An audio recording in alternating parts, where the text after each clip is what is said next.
Hi everyone. Welcome again to another edition of Story Time with Robbie, the Wednesday edition. Hope you're all doing well and enjoying your Wednesday so far. Today we're going to be starting some summer-themed books for you today. This is the first of 5 summer-themed books that I'll be reading to you this week. So the first one I'm going to read though today is called Heat Wave by Aline Spinelli. And I'm also going to be reading Chua's Day at the Beach by Neil Gaiman. And I will be reading Ladybug Girl at the Beach by David Solomon. Hope you enjoy.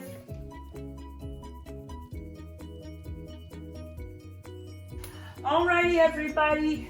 The first story I'm going to read today is Heat Wave by Aline Spinelli.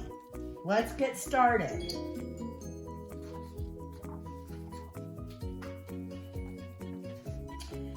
Sun sizzled, hair frizzled. It was a sweltering day in Lumberville, long before stores, businesses, or homes had air conditioners. Newspaper headlines declared Lumberville Post heat wave.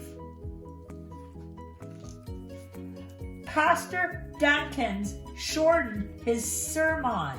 The Green Door restaurant served fruit plates with orange sherbet. Abigail Blue and her little brother Ralphie opened a lemonade stand. 3 cents a glass. On Monday, the Palace Movie Theater closed. It stayed closed for the week. Closed due to heat wave. Tuesday was hotter. Officer McGinnis soaked all afternoon in a bubble bath. Lottie Mims took 4 cold showers. Wednesday was even hotter. The Potty Bond sisters fanned themselves with magazines and aprons. Mr. and Mrs. Blue found shade where they could. Lottie Mims wore her bathing suit to clean house. Mike Morello, the mailman, tied a wet handkerchief around his neck. Abigail and Ralphie forgot about the lemonade and just sold ice. At 5 o'clock, Mrs. Blue went down to do her cooking on a stove in the cool, dark basement. Mike Morello did no cooking at all. Thursday was hotter still. Lottie Mims took a nap with cold tea bags on her eyes. The Pettibone sisters put their perfume and makeup in the icebox. Mr. Blue shaved off his beard and came to supper in his undershirt. Friday, was it possible? Was hotter still. Abigail Blue got her hair cut short in her mother's kitchen barbershop. Ralphie Blue splashed outside in a tin wash tub. Saturday was the hottest day yet. Butchie Beswick and Clarely Papas squirted each other with garden hoses and lay on the cool linoleum listening to the radio. "Take me to the drugstore for an ice cream soda, please," Abigail Blue begged her father. "Please, me too," piped Ralphie. In the park, most of the kids were playing barefoot.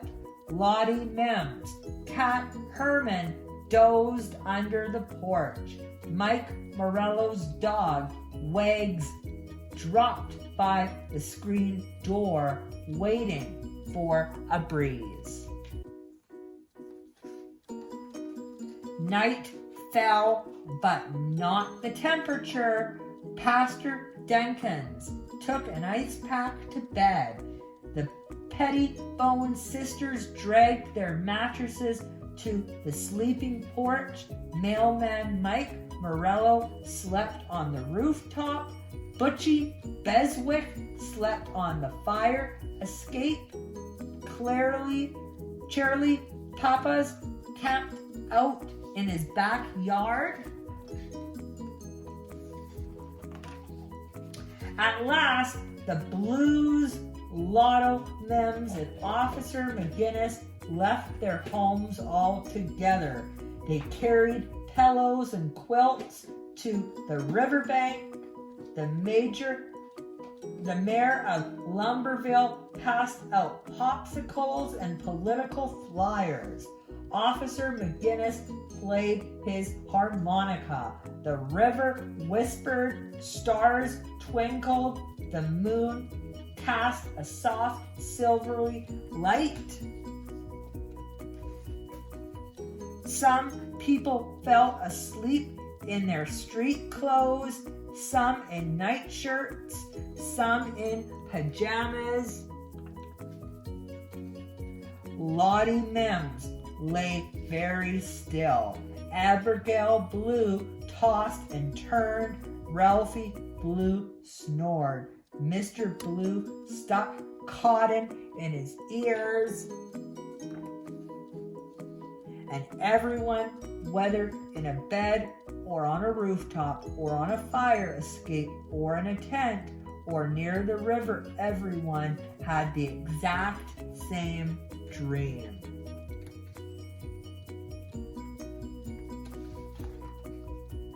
Lumberville Post. Heat wave breaks. The end.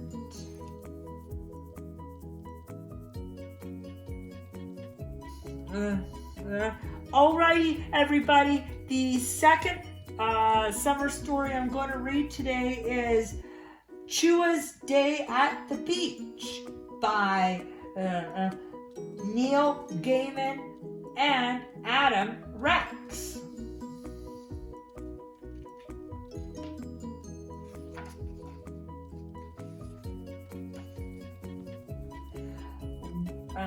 When Chua sneezed, big things happened. It was a hot day, and Chu and his family went to the beach. Chu had an ice cream. The ice cream seller was very nice. She gave Chu an extra scoop of vanilla. Chu said hello to a crab in a rock pool. Chua's mother sat on the sand and read her book. Chua's father went into the water up to his tummy. Chu took off his sunglasses. He looked at the sea. The day was so sunny and bright. Chua's nose tickled. It was a tickling that got better and bigger and bigger. It was a tickling that filled his whole head. Ah, ah, ah, Chu! Uh-oh, said Chu. Chu said Chua's mother. Chu, said Chua's father. What did you do? all the people on the beach went down to look. Chew said hello to some fish. The fish looked at him. They looked sad. He waved at a family of mere pandas. The littlest mere panda waved back at him. Chew saw a whale. The whale was very big. With the sea broken, I cannot go home, said the whale. You must put this back the way it was, said the ice cream seller, or nobody will come to the beach anymore, and they will not eat my ice cream. Please sneeze again. Chew, but Chew could not sneeze. A seagull tickled Chew's nose with a feather. Will you sneeze? Said the seagull. Ah! No, said Chew. Perhaps a bubbly drink will make you sneeze, said the ice cream seller. She gave Chew a fizzy drink with bubbles that went up Chew's nose. No, said no, please sneeze again, Chew. Will you sneeze now?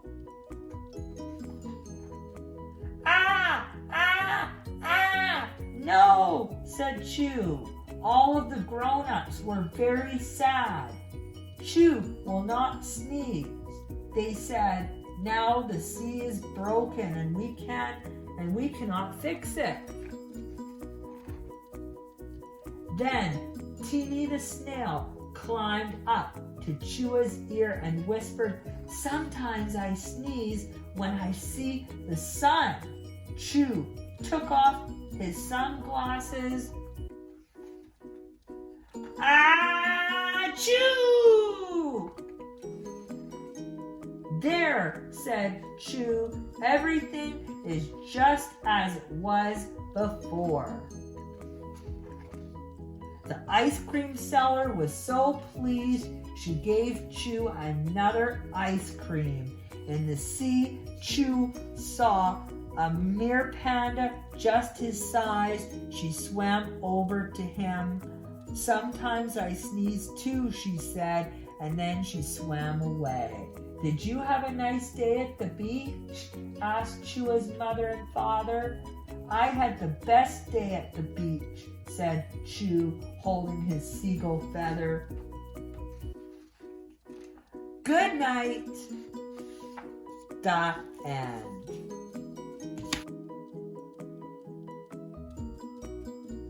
Hey everybody, the third story I'm going to read today is Ladybug Girl at the Beach by David Somo.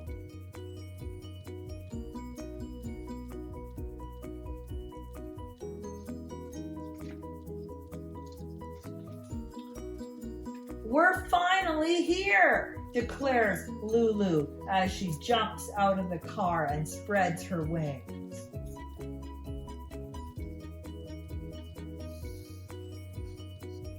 I love the beach, says Lulu.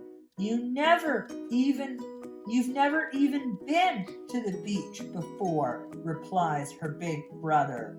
But I already know that I love it, she says, and I can't wait to go swimming in the waves. The sand feels warm under her feet as Lulu and Bingo lead the family to a good spot to spread their blanket. Lulu runs to the edge of the water. The ocean goes on and on, makes huge roaring sounds. She had no idea it was going to be so big and noisy. She takes a few steps backward. Bingo barks at the waves. Are you going in? Her brother yells, running past her and splashing into the water. I don't think so, she says. I really came here to build sand castles. Lulu retreats to the beach blanket to find her trusty pail and shovel. She builds a giant sand castle and uses little sticks for people. The king and the queen are very happy here, she thinks. Bingo digs a moat to keep them extra safe.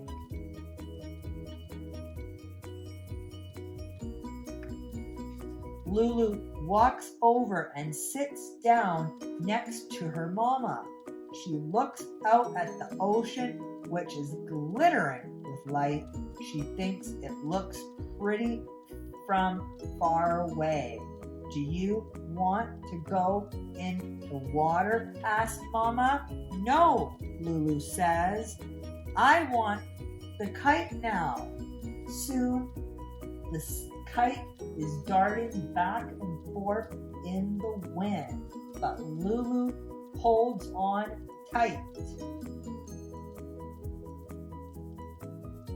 After the wind dies down, it feels really hot. Lulu glances at the ocean. She thinks the water would be cool, but the waves still look much too big. This is a good time to remind her parents about ice cream. Lulu lists all her top 11 favorite flavors: chocolate marshmallow, cherry, vanilla, pistachio, butter, pecan, peppermint bonbon, peanut butter chip, raspberry swirl, peach pie, almond fudge, royal banana surprise, and vanilla. At the ice cream stand, Lulu can't just choose one. This is a day for a double scoop, her mama says. Sometimes mamas can be very right.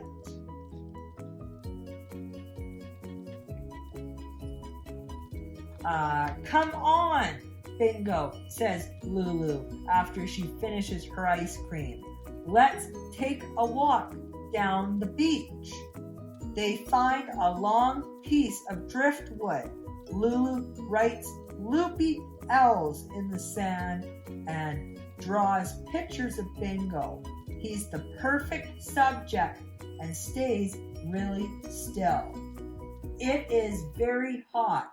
Lulu looks at the ocean. Other kids are splashing and jumping in the waves. She walks down to the edge of the water. Should we get our feet wet, Bingo? She asks. She thinks it would be okay to go into the ocean. Suddenly, a wave crashes into her legs and nearby knocks her over. Just as she gets her balance, the whirling water races back and tries to pull her in. Her feet got buried in the sand up to her ankles. Are you okay, Bingo? Lulu asked. She looks around to see if anyone noticed that they were almost carried away. But everyone is playing just as they were before. Let's be explorers, says Lulu, brushing the sand off her knees. We can collect things for our museum. They march off across the beach. They hear seagulls that sound like they are laughing, discover little crabs that burrow in the sand and pick up slimy seaweed washed up on shore. There are also lots of shells on the beach, all different shapes and sizes. She chooses the most special ones and puts them in her pail. I know, Bingo. I bet if we dig, we could find a pirate treasure, says Lulu. She digs and digs and digs, finding treasure is hard work. When Lulu feels the water splash against her, she spins around. The tide has come in. It is taking away her favorite pail. She has to rescue it or it will be lost forever. This is a job for Ladybug Girl. I'll save you, she says, snapping up the pail. When she looks down, she realizes she is in the ocean. She is actually in the ocean. The water past her knees and she isn't afraid at all. Ladybug Girl isn't afraid of anything.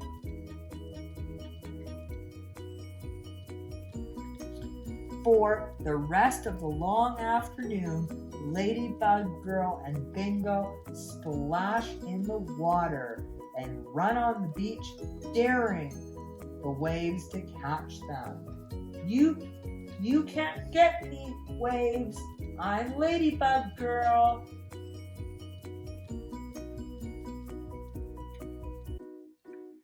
Ladybug Girl and Bingo play until the bright blue sky turns pink. They make footprints in the sand, at least 14 miles of them. Ladybug Girl thinks every time the ocean erases them, they make more. Then it is time to go, and Ladybug Girl trudges back across the still warm sand. Bingo follows slowly, dragging his ears. Standing at the top of the dunes, Ladybug Girl waits for her brother. So did you your first time at the beach, he asks. Yes, she answers. I told you Ladybug Girl loves the beach. The end. Alrighty, everybody. Really hope you enjoyed the summer-themed books today. I will have a couple more summer-themed books for you on Saturday. Thank you so much again for watching today and for joining me. Remember, please comment on the video as always and let me know what you think of the books. I always like to hear your feedback on my picks. Have a fabulous rest of your Wednesday and your week. And I will see you here Saturday for the Saturday edition of Story Time with Robbie. I will see you then. Toodaloo!